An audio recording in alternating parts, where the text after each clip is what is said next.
ನೋಡಿ, ಈಗಾಗಲೇ ಹೃದಯ ರೋಗಗಳು, ಈ ಹೃದಯಾಘಾತ ಸಮಸ್ಯೆಗಳು ಜಾಸ್ತಿ ಕಂಡು ಬರ್ತಾ ಇದೆ. ಆದರೆ ಮೈಸೂರಿನ ಜಯದೇವ ಹೃದಯ ರೋಗ ಆಸ್ಪತ್ರೆಯಲ್ಲಿ ಒಂದೇ ದಿನದಲ್ಲಿ ಬರೋಬ್ಬರಿ 11 ರೋಗಿಗಳು ಹೃದಯಾಘಾತದಿಂದ ಮೃತಪಟ್ಟಿರುವಂಥದ್ದು ರಾಜ್ಯವನ್ನು ನಡಗಿಸಿದೆ. ಆಸ್ಪತ್ರೆಯಲ್ಲಿ ಸೂಕ್ತ ಚಿಕಿತ್ಸೆ ಸಿಗದೆ ವೈದ್ಯರ ಕೊರತೆಯಿಂದಾಗಿ ಈ ಸಾವುಗಳು ಸಂಭವಿಸಿದೆ ಅನ್ನೋ ಗಂಭೀರ ಆರೋಪ ಕೇಳಿಬಂದಿತ್ತು. ಈ ವಿವಾದ ಬೆನ್ನಲ್ಲೇ ಈಗ ಆಸ್ಪತ್ರೆ ವೈದ್ಯಕೀಯ ಅಧೀಕ್ಷಕರಾಗಿರುವ ಡಾಕ್ಟರ್ ಸದಾನಂದ್ ಅವರು ಸ್ಪಷ್ಟೀಕರಣ ಕೊಟ್ಟಿದ್ದಾರೆ.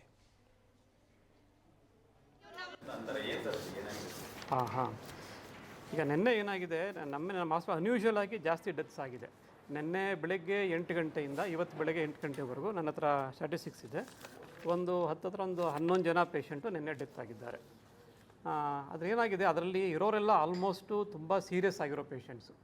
ಈಗ ಏನಾಗುತ್ತೆ, ನಮ್ಮದು ಟರ್ಷರಿ ಕೇರ್ ರೆಫರಲ್ ಹಾಸ್ಪಿಟ್ಲು. ಈಗ ಮೈಸೂರು ಸುತ್ತಮುತ್ತಲಿನ 5 ಜಿಲ್ಲೆಗಳಿಗೆ ಇದೊಂದೇ ಹಾರ್ಟ್ ಹಾಸ್ಪಿಟ್ಲ್ ಇರೋದು. ನಮಗೆ ಎಲ್ಲ ಕಡೆಯೂ ಪೇಷಂಟ್ಸು ರೆಫರ್ ಆಗ್ತಾರೆ.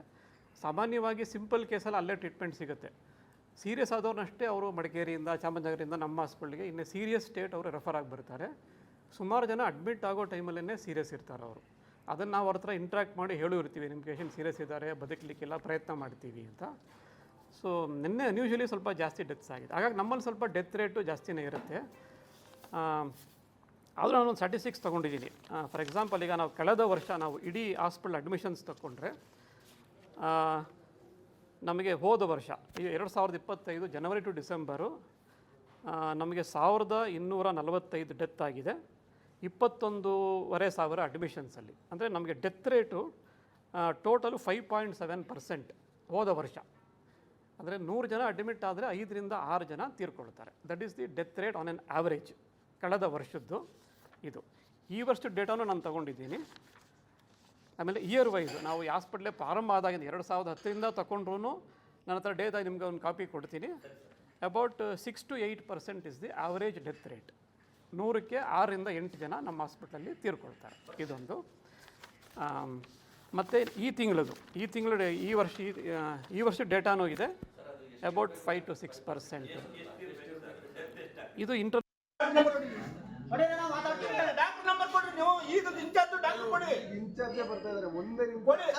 ನೀವು ನಂಬರ್ ಕೊಡಿ ಸರ್, ಅವ್ರು ಮಾತಾಡ್ತಾರೆ. ನೈಟ್ ಇಂದ ಇಲ್ಲಿ ಡಾಕ್ಟರ್, ಇವಾಗ ನೀವು ನಂಬರ್ ಕೊಡಿ, ಮಾತಾಡ್ತಾರೆ.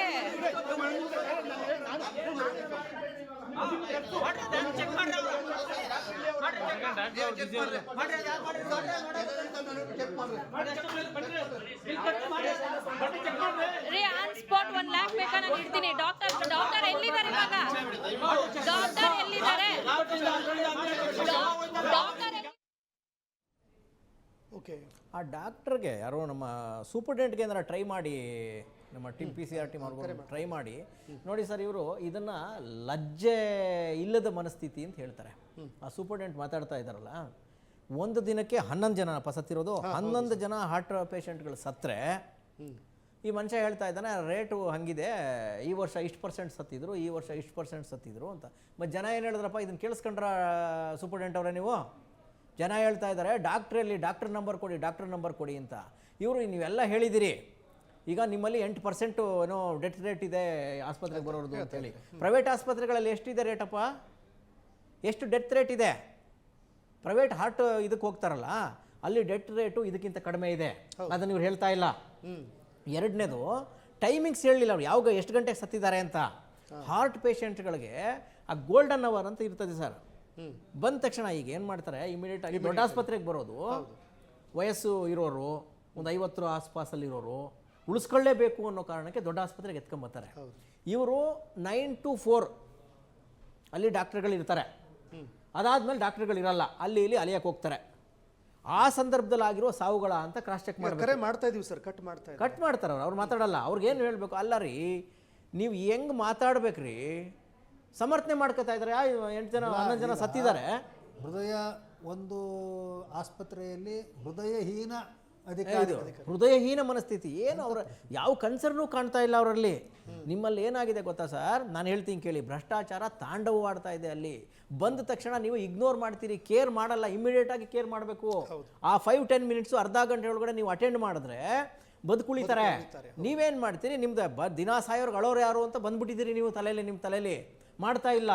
ಇವರು ನಾನು ಕೇಳಿದೆ ಸರ್, ಕ್ರಾಸ್ ಚೆಕ್ ಮಾಡಿದೆ, ಈ ನಮ್ಮ ಜಯದೇವ ನಮ್ಮ ಡಾಕ್ಟರ್ ಮಂಜುನಾಥ್ ಅವರು ಇದ್ದಾಗ ಹೆಂಗೆ ಅಂತ ಆಗ ಅಷ್ಟಾಗಿಲ್ಲ, ನೀವು ಇವ್ರು ಕ್ರಾಸ್ ಚೆಕ್ ಮಾಡಲಿ, ಅವ್ರು ಸ್ವಲ್ಪ ಕಂಟ್ರೋಲ್ ಇಟ್ಟಿದ್ರು ಅವರು. ಅವ್ರ ಮೇಲೆ ಆರೋಪ ಇರೋದೇನು ಅಂತ ಹೇಳಿದ್ರೆ ಇನ್ನೊಬ್ಬರನ್ನ ತನ್ನಷ್ಟೇ ಸಮರ್ಥ ಇನ್ನೊಬ್ಬರನ್ನ ಬೆಳೆಸಲಿಲ್ಲ ಅವರು, ಅಲ್ಲಿ ಕಟ್ಟಲಿಲ್ಲ ಅಂತ ಬಿಟ್ಟರೆ ಅವರು ಕಂಟ್ರೋಲಾಗಿ ಇಟ್ಟಿದ್ರು. ಅಲ್ಲಿವರೆಗೂ ಇವ್ರು ಯಾರು ಚೆಸ್ಟ್ ಬಾಲ ಬಿಚ್ತಾ ಇರಲಿಲ್ಲ. ಈಗೇನಾಗಿದೆ, ಕಂಟ್ರೋಲ್ ಹೊಟ್ಟೋಗಿದೆ ಅಂತೆ ಸರ್. ಅಲ್ಲಿ ಇನ್ ಟೈಮಿಗೆ ಬರಲ್ಲ ಹೋಗಲ್ವಂತೆ, ಕೇರ್ ಸರಿಯಾಗಿ ಮಾಡ್ತಾ ಇಲ್ಲ. ಹಾರ್ಟ್ ಪೇಷಂಟ್ಗಳು ಕೇರ್ ಮಾಡದೆ ಅರ್ಧ ಗಂಟೆ ನೀನು ಬೇರೆ ಜನರಲ್ ಪೇಷಂಟ್ಗಳ ಥರ ನೋಡಿದ್ರೆ ಇನ್ನೇನಾಗುತ್ತೆ, ಸಾವುಗಳಾಗಿದೆ. ಇದನ್ನು ನಾನು ಹೇಳ್ತೀನಿ sir, medical education minister Sharan Prakash Patil ಅವರೇ, ನೆನ್ನೆ ಎಲ್ಲೋ ಕಣ್ಣೀರು ಹಾಕ್ತಾ ಇದ್ರಿ, ಇವತ್ತು ಕಣ್ಣೀರು ಹಾಕ್ಬೇಕು ನೀವು. 11 ಜನ ಒಂದು ಆಸ್ಪತ್ರೆಯಲ್ಲಿ ಒಂದೇ ದಿನಕ್ಕೆ ಹಿಂಗೆ ಸತ್ತರೆ ಹಾರ್ಟ್ ಪೇಷಂಟ್ಗಳು, ಈ ನಾವು ಏನು ಮಾಡಿದ್ದೀವಿ ಅವ್ರನ್ನ ಅಂತ ಹೇಳ್ತಾ ಇಲ್ಲ ನಿಮ್ಮ ಬೃಹಸ್ಪತಿ ಸೂಪರ್ಡೆಂಟು.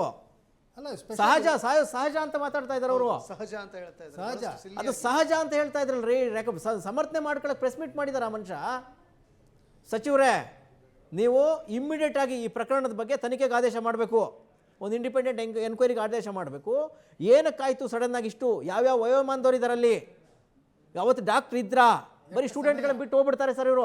ನೀವು ಹೇಳಿದ್ ಭಾಳ ಇಂಪಾರ್ಟೆಂಟ್. ಯಾವ ಸಮಯದಲ್ಲಿ ತೀರ್ಕೊಂಡ್ರು? ಆ ಸಮಯದಲ್ಲಿ ಡಾಕ್ಟರ್ ಇದ್ನ ಎಲ್ಲಿ ಅಲಿಯಕ್ಕೆ ಹೋಗಿದ್ದ? ಇದನ್ನು ತನಿಖೆ ಮಾಡಿಸ್ಬೇಕು ಶರಣ್ ಪ್ರಕಾಶ್ ಪಾಟೀಲ್ ಅವರೇ, ಸಂಭಾವಿತರಿದ್ದೀರಿ.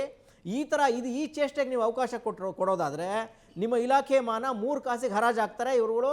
ದಯಮಾಡಿ ಒಂದು ತನಿಖೆಗೆ ಆದೇಶ ಮಾಡಿ. ಓಕೆ.